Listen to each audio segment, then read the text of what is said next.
La ciudad de Kaliningrado se encuentra a orillas del mar Báltico, en territorio ruso y a unos 50 kilómetros de la frontera con Polonia.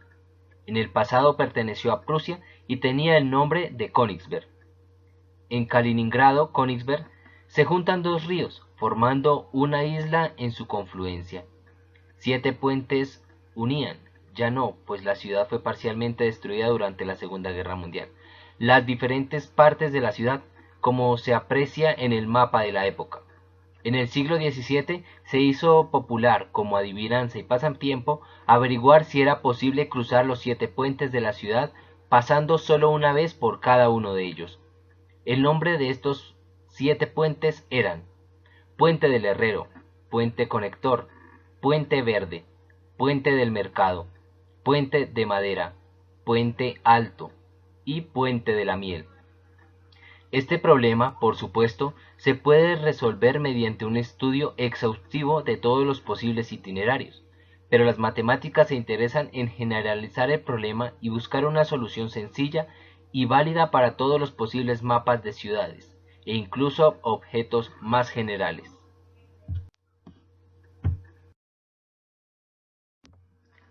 Leonhard Euler llegó a Prusia en 1741 a la edad de 34 años, donde vivió hasta 1766 para luego regresar a San Petersburgo. Durante esos años trabajó en la Academia Prusiana de las Ciencias, donde desarrolló una prolífica carrera como investigador. Euler fue contemporáneo de otros varios famosos matemáticos y pensadores procedentes de aquella ciudad. En este ambiente y por estos años en que surge la formulación del problema de los puentes de Königsberg, se propagó a modo de juego y de trivia matemática entre los intelectuales de la época. En 1736, el matemático suizo, afincado en San Petersburgo, Leonhard Euler, publicó un artículo en el que resolvía el problema en el caso general.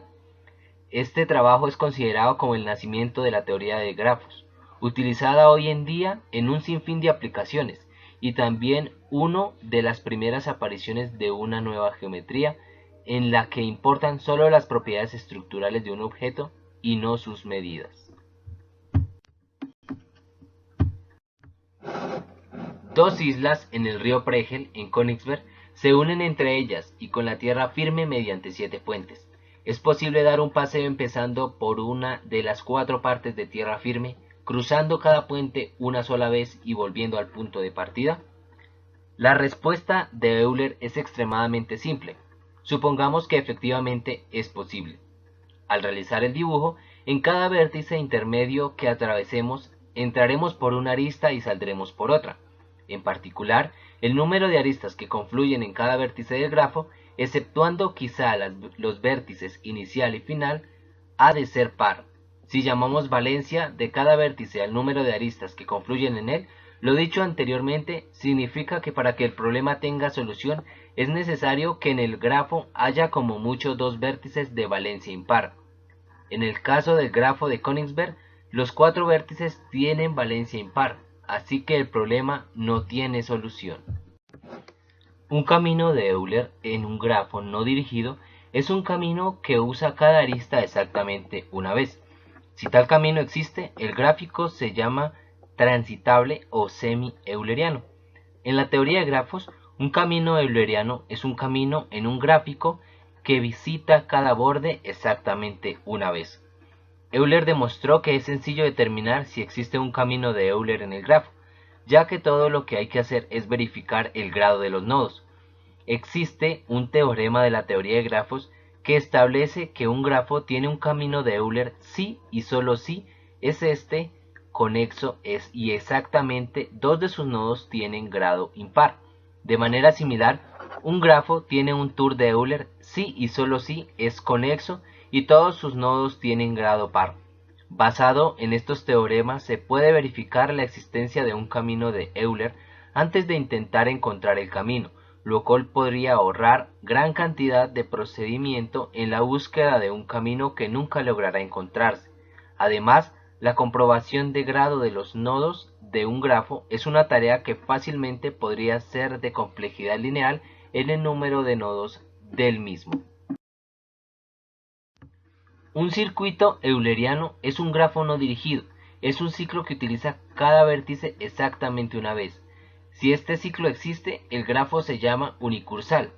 Si bien los grafos son grafos eulerianos, no todo grafo euleriano tiene un ciclo euleriano.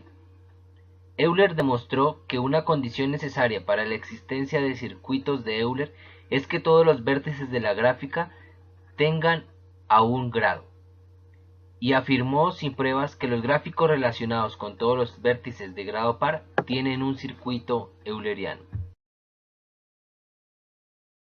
El ciclo hamiltoniano.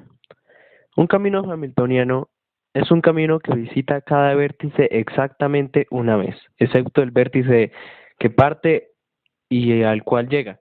Si un grafo contiene un ciclo hamiltoniano, es llamado grafo hamiltoniano. ¿Quién fue Hamilton?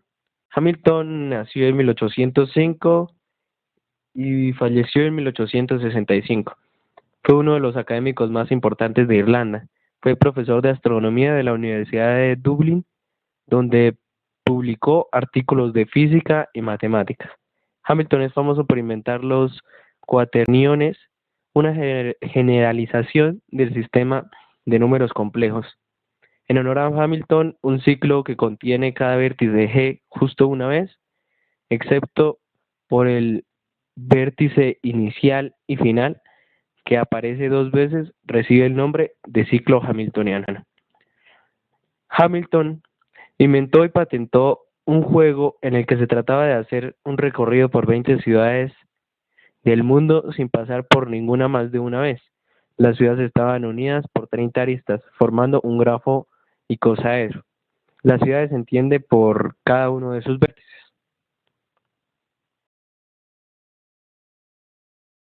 A continuación vemos algunos ejemplos de ciclos hamiltonianos. Todos los grafos ciclos son hamiltonianos. Todos los sólidos platónicos, como por ejemplo el tetraedro, el cubo, el octaedro, el dodecaedro, el icosaedro, considerados como grafos, son hamiltonianos. Cualquier ciclo hamiltoniano puede ser convertido a un camino hamiltoniano si se elimina cualquiera de sus aristas, pero un camino hamiltoniano puede ser extendido en ciclo solo si los vértices de los extremos son adyacentes.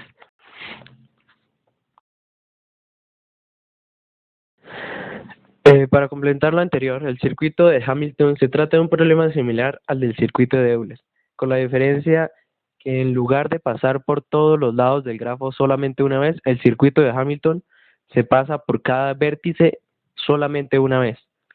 La mejor caracterización de los grafos hamiltonianos fue dada en 1972 por el teorema de Bondi, que generalizaba los resultados anteriormente encontrados por Dirac.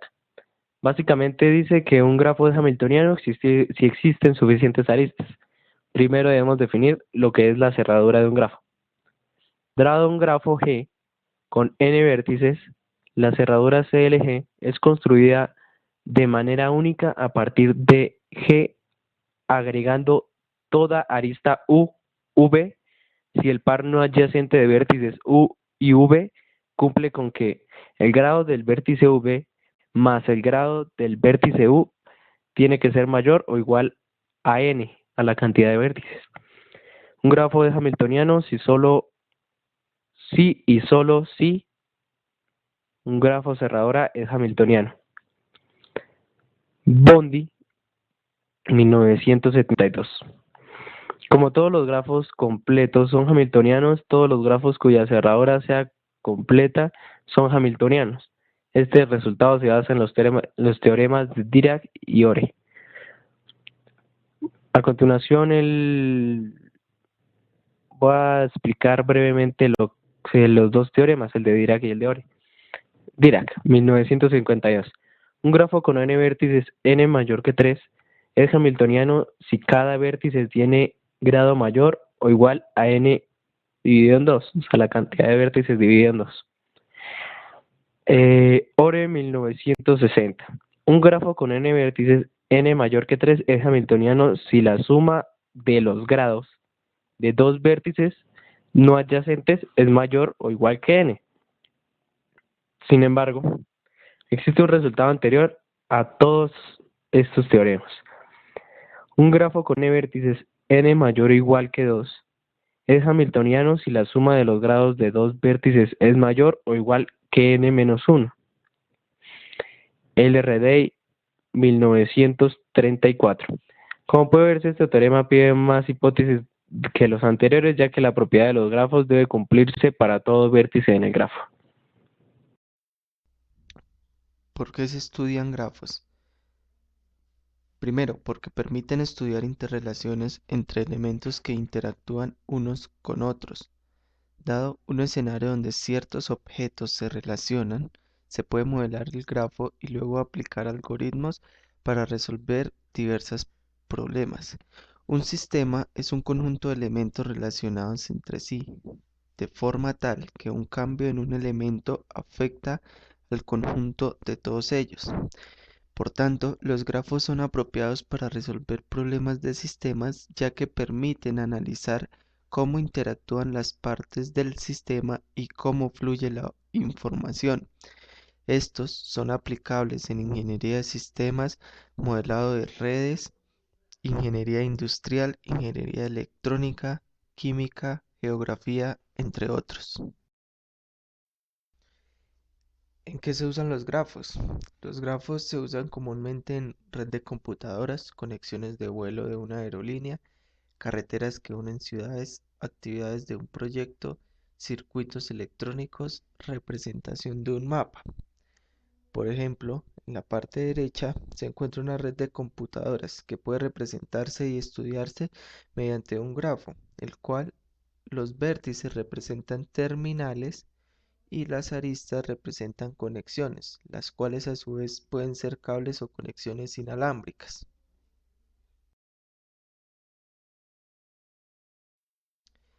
Una primera definición no formal de grafo es la siguiente: un conjunto de puntos, ya sean nodos o vértices, unidos por líneas denominadas arcos o aristas. Los grafos son estructuras de datos que representan relaciones entre objetos. Estas relaciones pueden ser relaciones arbitrarias y no jerárquicas, es decir, tener un orden específico o simplemente al azar.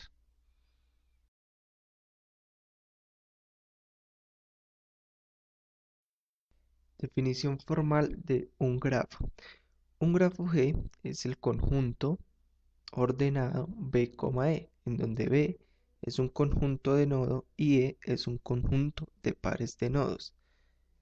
Los nodos representan cada uno de los objetos y el conjunto de pares de nodos, arcos o aristas representan las relaciones entre estos objetos. Para el caso del ejemplo, tenemos los vértices 1, 2, 3, 4, 5 y 6 y las relaciones que existen entre ellos. Por ejemplo, está la relación de 1 a 2 o 2 a 1, de 4 a 3, de 6 a 4. Pero acá es claro tener en cuenta un concepto y es el de vértices adyacentes, que son dos vértices o nodos unidos por un arco. Así, por ejemplo, el nodo 4 y 5 son vértices adyacentes. El 3 y el 2 son vértices adyacentes.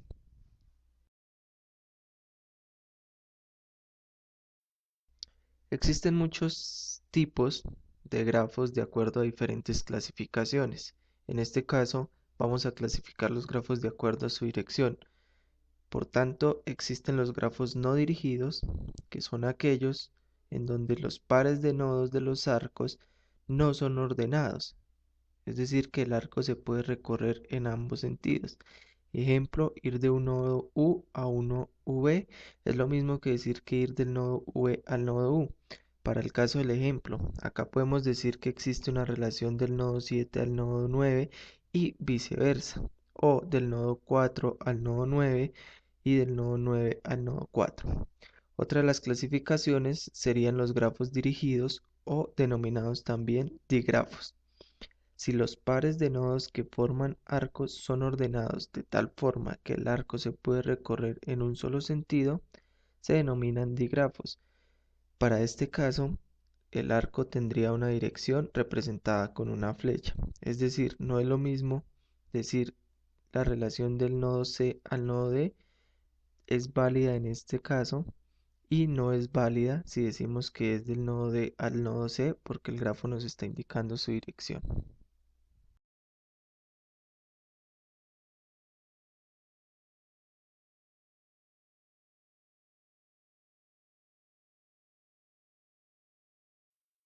Grado de un dígrafo. Como lo dije anteriormente, un dígrafo implica que la relación que existe entre el nodo U y el V no es la misma que la relación que existe entre el nodo V y el nodo U. Por tanto, los arcos se representan con flechas, con una dirección. Acá hay que tener en cuenta que el grado de entrada de un nodo es el número de arcos entrantes y el grado de salida de un nodo es el número de arcos salientes. Por ejemplo, el nodo E es de grado 1 respecto a su salida y de grado 1 respecto a su entrada. En el caso del nodo B es de grado 2 respecto a su salida y de grado 1 respecto a su entrada.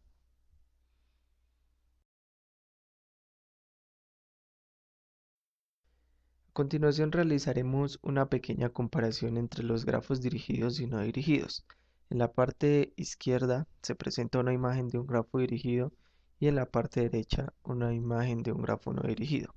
Como se pueden ver, la misma estructura, poseen los mismos vértices, vértices 1, 2, 3 y 4.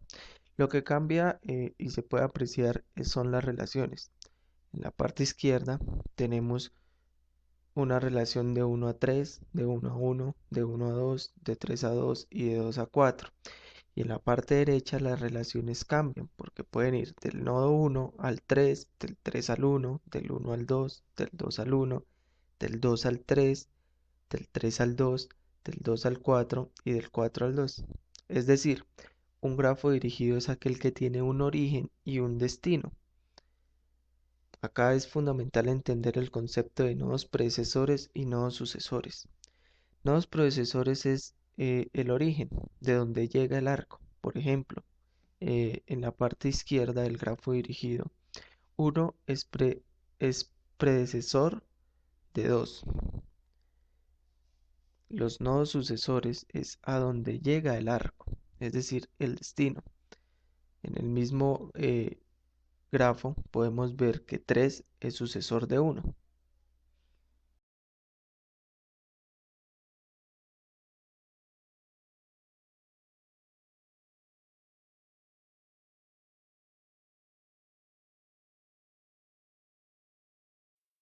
Bien, grafos dirigidos con costo o peso. Un grafo dirigido que contenga costo o peso es aquel cuyos enlaces o arcos tienen asociados un valor. En general, este tipo de grafos no suele tener sentido que un nodo se apunte a sí mismo, porque el coste de este sería nulo. Antes de esto, podemos decir que este costo o peso es comúnmente utilizado para determinar la ruta o camino más corto. De acuerdo a esto, es fundamental tener claros dos conceptos. El primero, camino. Es un conjunto de vértices que hay que recorrer para llegar desde un nodo origen hasta un nodo destino. En el ejemplo, queremos ir del nodo A al nodo D. Tenemos dos opciones, ir de A pasando por C y llegando hasta D, o partiendo de A pasando por B y luego por D. De acuerdo al peso que tiene cada arco, podemos determinar que la ruta más corta en este caso es ir desde A, pasar por C y llegar hasta D. El siguiente concepto que hay que manejar es el de ciclo. Ciclo es un camino que sale de un nodo y regresa hasta el mismo.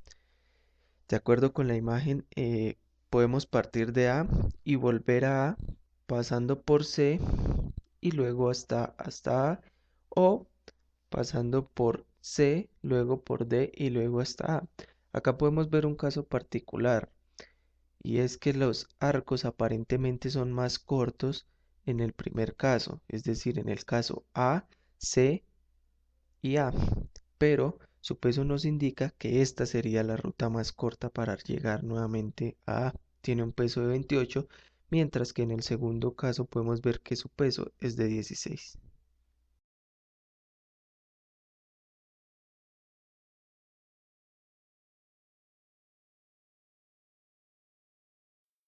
Conexidad en grafos dirigidos o conexiones que existen en los grafos dirigidos.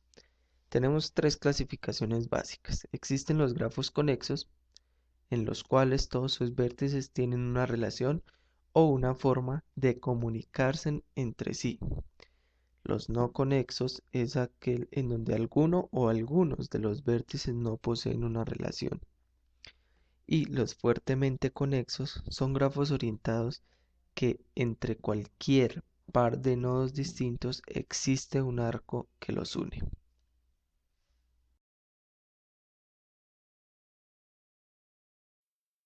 Así, por ejemplo, en la primera imagen tenemos un grafo no conexo, porque pues todos sus nodos no están conectados o no existe una ruta para que se comuniquen entre sí. Es decir, si deseo llegar al nodo 4 desde el nodo 1, no habría una ruta para llegar a este nodo o para que estos nodos se comuniquen.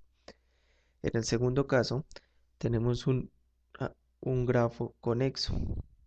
Existen conexiones o arcos que me permiten que los nodos se comuniquen entre sí. Si deseo comunicar el nodo 1 con el nodo 5, nos dirigimos desde el nodo 1 pasando por el nodo 2, luego por el 4 y ahí llegamos al nodo 5. Y la tercera imagen es un grafo fuertemente conexo, donde cada vértice o nodo posee un arco que une o que permite la comunicación directa con otro nodo. Ahí podemos apreciar que el nodo 1 se comunica perfectamente con el 5, el 3 se comunica con el 2 y así sucesivamente.